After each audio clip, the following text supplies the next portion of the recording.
Hello, this is Silvia Pavoni, investment editor of The Banker, on the second day of the Felaban meetings, which are held in Miami, and I'm talking to Bailey Klinger, the Chief Executive Officer of EFL. Bailey has created a very interesting model that helps banks assessing the creditworthiness of SME entrepreneurs, and this doesn't quite work on previous historical data on these companies, but more on the characteristics of the entrepreneurs. Can you tell us a bit more, Bailey, about this? Sure, thank you very much. So the big problem with SME lending is often a lack of information to properly evaluate risk. SMEs don't have the formal financial statements that large corporations tend to have, and they're also seeking a lower loan amount, so the bank can invest tons of money evaluating their risk because the transaction cost is limited. What they tend to rely on is credit history and collateral, but many SMEs don't have that information. So the big puzzle is, how can you find new sources of information to figure out risk and lend to SMEs?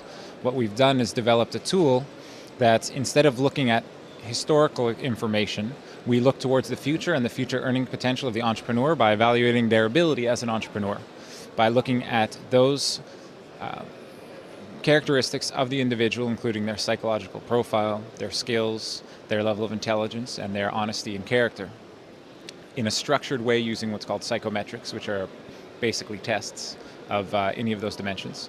And that allows an institution, without having existing credit history or having collateral, to predict future earnings potential, future willingness to pay and ability to repay, and allows financial institutions to profitably lend to those SMEs.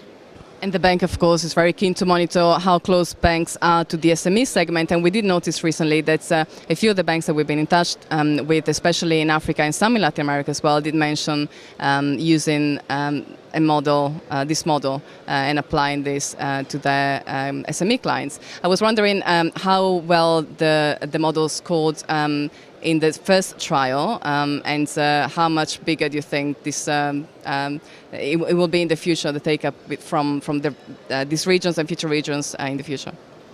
Sure. This all began with an initial research study that spanned Africa and Latin America from 2006 to 2010 with support from Google.org.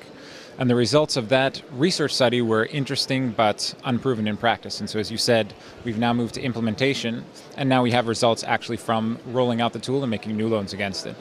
The place where that's been happening is been most importantly in Africa, where Standard Bank, the largest bank in Africa, has been using this tool to move downscale into the SME segments. They began at first using our tool in parallel with traditional evaluation criteria, and then comparing the results of the two. And what those results showed is that the tool allowed them to triple their amount of new lending without increasing risk. So vastly expand their participation in the sector without blowing up the balance sheet. And based on those results, they rapidly expanded to 4 countries in Africa: Ghana, Nigeria, South Africa, and Kenya. And they're now expanding to 9 other countries in the region. And the tool has been a remarkable success for them, and they're kind of our first and they're our flagship partner. Based on those results and based on the initial research results, which I should mention were actually, in the research phase, they were actually stronger for Latin America than for Africa. We were even getting more risk separating power from the tool in Latin America. We are now in a process of bringing the tool to the region in a commercial basis. And the first bank that we have signed with to do that is BBVA Bancomer in Mexico. And we began testing with them, and they're going to be opening up new SME segments using this type of tool. And with the support of the G20 and the IDB and FOMIN, we're going to be working with a number of other institutions in the region. Would you imagine expanding this model also to developed countries? Because clearly the SME segment is the challenging one also for the industrialized economies. Yeah, that's a really interesting point, because we created this tool in the Center for International Development, where we focus on emerging markets. And we always figured, well, in rich countries, they have everything figured out. And so this type of tool isn't really that necessary. But very quickly what we found is that banks from developed economies were approaching us and asking how they could use the tool in their economies, because, like you said, they do face serious challenges with SMEs. The single best predictor that's used for predicting risk for SMEs in developed economies is the individual owner's credit history, but there are a lot of thin histories.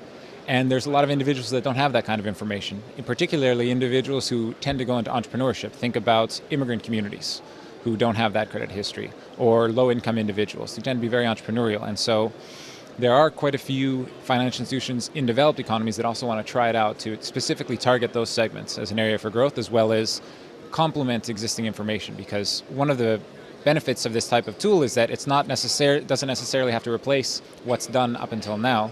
It gives a score like any credit score that can be combined with looking at the credit history of the individual or looking at the financial statements of the business to give a more complete and rounded picture of risk, both in emerging and in developed economies. It sounds all very interesting and promising. Thank you very much for your comments. Thank you.